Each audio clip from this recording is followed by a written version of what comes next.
ગ્રુપનું 6000 કરોડનું કૌભાંડ, હજારો લોકો આ કૌભાંડની લપેટમાં આવ્યા. અત્યારે રાતા પાણીએ રડી રહ્યા છે અને તેને લઈને સંદેશ ન્યૂઝ પર સૌથી મોટો ખુલાસો થવા જઈ રહ્યો છે. ખેડાના ઉત્કંઠેશ્વરના એજન્ટ ઝાલાના બચાવમાં આવ્યા છે. ભૂપેન્દ્રસિંહ ઝાલા, જેણે 6000 કરોડ, કદાચ એના કરતાં પણ રકમ અનેક ગણી વધારે હોઈ શકે છે, એટલું મોટું કૌભાંડ કર્યું. વર્ષો સુધી કૌભાંડ કરતો રહ્યો અને ત્યારબાદ ભૂગર્ભમાં ઉતરી ગયો.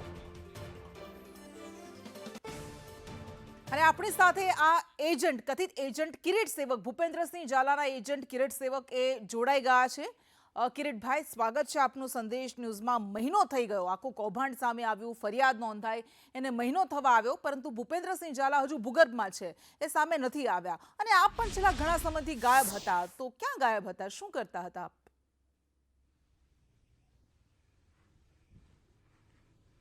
એકચ્યુઅલી હું નવેમ્બર ડિસેમ્બરમાં ઓલરેડી બહાર જ હોઉં છું, બરાબર. તો હું મારા પર્સનલ કામે બહાર ગયો હતો. ઓકે. હા, તો હું બહાર ગયો હતો. અચ્છા, પણ ગ્રામજનો તો એવું કહી રહ્યા છે કે તમે પણ ગાયબ થઈ ગયા હતા ભૂપેન્દ્રસિંહ ઝાલાની જેમ જ. ના, જે આ બાબત થઈ એ 25 ડિસેમ્બરની આજુબાજુથી. હું ઓલરેડી 21 નવેમ્બરથી બહાર છું. હા, 25 નવેમ્બરમાં મીડિયામાં આવ્યું તે હું 21 નવેમ્બરથી તો બહાર હતો. અચ્છા, તો તમને એવી ભનક લાગી ગઈ હતી કે આવું કંઈ થવાનું છે, મોટું આવવાનું છે સામે એમનું કૌભાંડ? ના, એકચ્યુઅલી હું નવેમ્બર ડિસેમ્બરમાં ઓલરેડી અમે ફરવા જઈએ છીએ. અચ્છા, 2 મહિના ફરો છો?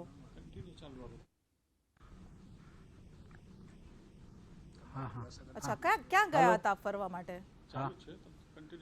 અવાજ બંધ થઈ ગયો. હા કિરીટભાઈ, અવાજ આવે છે? હું મારા સાસરી હતો. અચ્છા, સાસરીમાં હતા 2 મહિના સુધી? હા, આવે છે. હું મારી હા, 2 મહિનાની મેડમ, 1 મહિનો. અચ્છા, 1 મહિનો તમે સાસરીમાં હતા? હા. અચ્છા, એટલે દર વર્ષે તમે સાસરીમાં ફરવા જાવ છો આ સમયે? હા. અચ્છા, પણ ગામ લોકો તો એવું કહે છે. ત્યાં શું છે, મારી સાસરી ઓલરેડી મહારાષ્ટ્રમાં છે તે ત્યાં. હાજી, આપનો જવાબ પૂરો કરો. હા, તો ત્યાં અમે શેરડી ને નાસિક ને બધે ફરવા જઈએ છીએ, ભીમાશંકર ને બધે. અચ્છા, પણ ગામ લોકો તો એવું કહે છે, જે આપને ઓળખે છે, બહુ સારી રીતે ઓળખે છે, જેમના સંપર્કમાં આપ ઘણા સમયથી છો, કે આપ પણ એજન્ટ હતા બીજા બધા એજન્ટોની જેમ, અને આપ પણ લોકોને રોકાણ કરાવતા હતા. ના, એ ખોટી વાત છે. કારણ કે મારું તો કોઈ ઇન્વેસ્ટ છે જ નહીં આમાં, બરાબર. પણ મારા વાઈફ એનું ઇન્વેસ્ટ કરેલું છે, બરાબર. એ જોઈ અને બીજા લોકો બી ઇન્વેસ્ટ કરવા માંગતા હતા, તો એમને કરેલું છે. અચ્છા, પણ સોશિયલ મીડિયામાં તો આપે ઘણા બધા એમને પ્રમોટ કરતા વિડિયોઝ મૂકેલા છે. મારા નામનું કોઈ ઇન્વેસ્ટ નથી. અચ્છા, આપના નામનું નહીં હોય, પણ આપે બીજાને ઇન્વેસ્ટમેન્ટ કરાવ્યું હશે કદાચ, હે ને? સપોર્ટમાં તો કેવું મેં ના, મેં કોઈનું નહીં, કારણ કે અમારું જોઈને બીજાએ કરેલું છે, બરાબર. અચ્છા, આપે કહ્યું આપની પત્નીએ રોકાણ કર્યું છે, તો આપની પત્નીને કેવી રીતે ખબર પડી હતી આ બીઝર ગ્રુપ વિશે?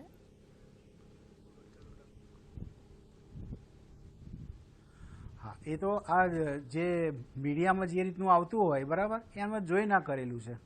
નહીં, પણ મીડિયામાં તો ક્યાં આવું આવતું હતું? પેલા બીઝેડ ગ્રુપનું ક્યાં પેલા કોઈને ખબર હતી? એ તો કૌભાંડ સામે આવ્યું પછી ખબર પડી. આ તો બધી ગ્રામજનોના અને વાયા વાતો આવી હશે ને? ના, આ એકચ્યુઅલી કેવું હતું, કામ તો 2017થી બધી સેવાઓનું કામ કરતા હતા ભૂપેન્દ્રસિંહ ઝાલા, એટલે અમુક મીડિયામાં આવતું જ હતું, બરાબર. ત્યાંના અરવલ્લી જિલ્લો છે, સાબરકાંઠા જિલ્લો છે, એ બધું આવતું હતું. અચ્છા, એટલે એ સેવાનું કામ કરતા હતા? બિલકુલ. હા, બિલકુલ. અચ્છા, કેવી રીતે સેવા કરતા હતા?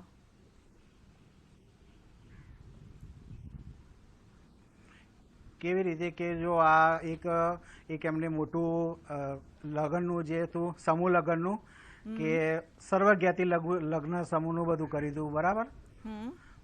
પછી બીજે બધે કોઈ બી જગ્યાએ કોઈ એક મૈત્રી ફાઉન્ડેશન છે, એ બધે દાન, કોઈ ગરીબ છોકરાઓને મકાન બનાવીને આપવા. પછી હવે વચ્ચે એક મીડિયા મેં જોયું હતું કે ભાઈ એક બેબીને કંઈક ઓલિમ્પિકમાં કંઈક ગેમમાં એમને 3 લાખ રૂપિયાની બી સહાય કરી છે. અચ્છા અચ્છા, તો આપને ભૂપેન્દ્રસિંહ ઝાલા વિશે ક્યારે ખબર પડી, કયા વર્ષમાં ખબર પડી?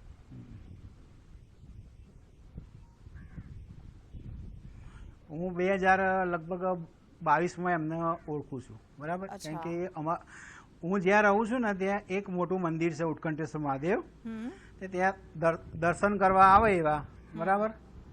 તો આપણો થોડો પરિચય થયેલો અમારો. અચ્છા, પણ ગામજનો તો એવું કહે છે કે થોડો પરિચય ને આપને તો બહુ સારી એવી મિત્રતા હતી એમની એમાંથી સાથે. મિત્રતા નહીં, એવો પરિચય છે. કારણ કે એક યજમાન તરીકે મારી જોડે છે. હું બ્રાહ્મણ છું ને અમે પૂજા કરાવવા મંદિરમાં આવે એટલે પૂજા કરાવવી પડે એટલે ઓળખાણ થઈ ગઈ. અચ્છા, એવી રીતે ઓળખાણ થઈ છે. અચ્છા, પોપટસિંહ ચૌહાણ એ કોણ છે? એમને આપ ઓળખતા હશો ને? હા, એવી રીતે ઓળખાણ થયેલી છે. હા, એ મારા ગામના જ વતની છે, મિત્ર છે, મારા ખાસ મિત્ર છે. પણ એ હાલ ખેડબ્રહ્મા ત્યાં એમની જોબ ચાલે છે, બરાબર. અચ્છા, તો પોપટસિંહ ચૌહાણ અને આ બંનેની જુગલ જોડી હતી, આ સારી એવી મિત્રતા હતી અને આ બંને ભેગા મળીને ઘણા બધા લોકોને રોકાણ કરાવ્યું હતું.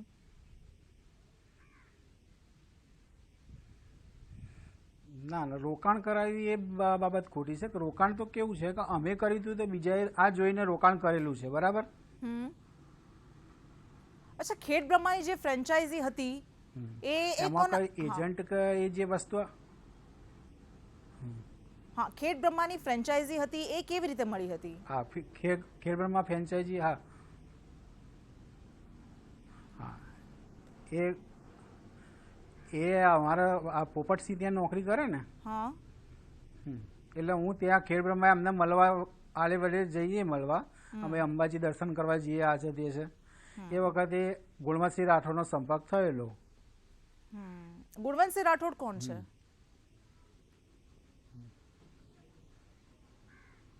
એ ફ્રેન્ચાઇઝી ઓનર છે ખેડબ્રહ્મા. અચ્છા, એટલે આપનો એમની સાથે સંપર્ક થયો હતો અને ભૂપેન્દ્રસિંહ ઝાલા સાથે સંપર્ક આવી રીતે થયો આપનો?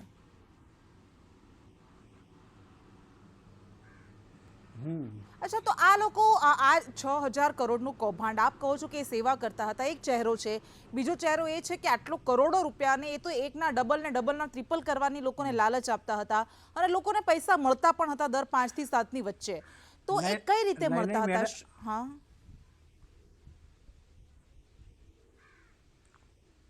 હા, એ તો તમે કોર્ટ દ્વારા બી વકીલે કહ્યું છે, બરાબર, કે દર 1 થી 7 તારીખમાં જે બી પે આઉટ હતું એ લોકોના એકાઉન્ટમાં આવી જતું હતું, બરાબર. અને હજુ બી રિક્વેસ્ટ છે કે કોર્ટ દ્વારા વકીલે બી એ કહ્યું છે કે ભાઈ એમના જે એકાઉન્ટ છે એ જે સીઝ કર્યા છે એ તમે આપો તો બધા કસ્ટમરોના પેમેન્ટ થઈ જાય છે. તો સરકારને એક રિક્વેસ્ટ છે કે એક વખત ટ્રાય કરી જુઓ કે બધા જે કસ્ટમરોના પેમેન્ટ દબાયેલા છે એ આવે છે કે નહીં, એ ખ્યાલ આવી જાય ને. અચ્છા, પણ એવું પણ બને ને કે જે ફ્રીઝ કરે અકાઉન્ટ અનફ્રીઝ કરે તો એ બધી જ રકમ લઈને ભાગી જાય? સરકારને તો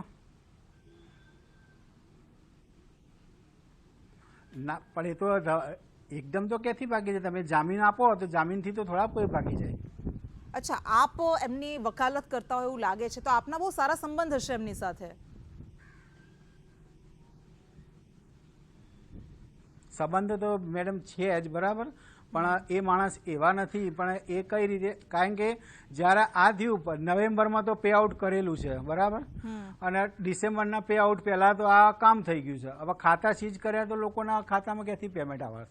અચ્છા, તો પણ એ ભાગી કેમ ગયા? જો એમને કંઈ ખોટું નથી કર્યું તો એ ભૂગર્ભમાં કેમ ઉતરી ગયા છે? એમને આવવું જોઈએ ને, તરત જ કૌભાંડ સામે આવ્યું તો ખુલાસો આપવા.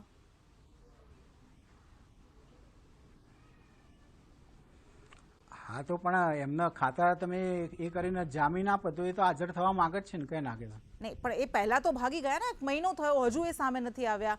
કૌભાંડ સામે આવ્યું, એ પોતે સાચા છે, ઈમાનદાર છે, તો એમને ભાગવાની ક્યાં જરૂર હતી? એમણે કહેવું જોઈતું હતું ને કે બધા જ ખોટા આરોપ છે.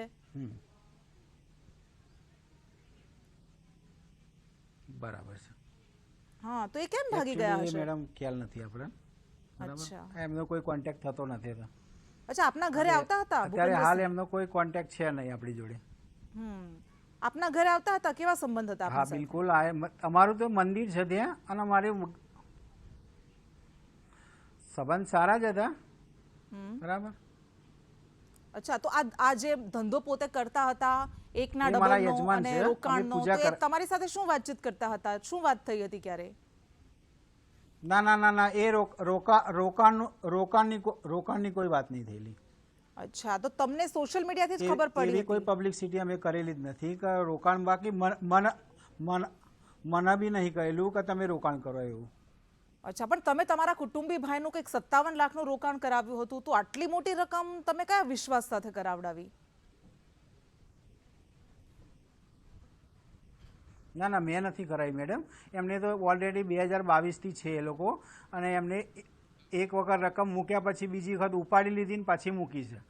પણ અહીં ગામમાં કેવું હોય કે ગામડામાં કોઈને ખ્યાલ ના આવે કે કઈ રીતે આરટીજીએસ કરવું, શું કરવું, તો આપણે હેલ્પ કરતા હતા.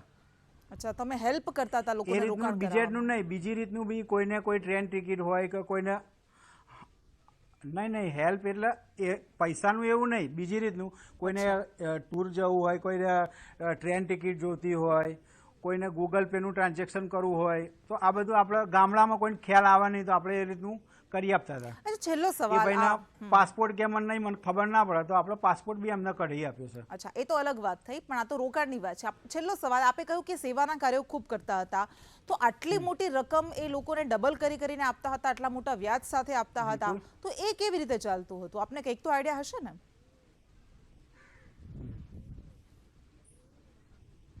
ના ના, હું એમને 2022થી ઓળખું છું. બરાબર.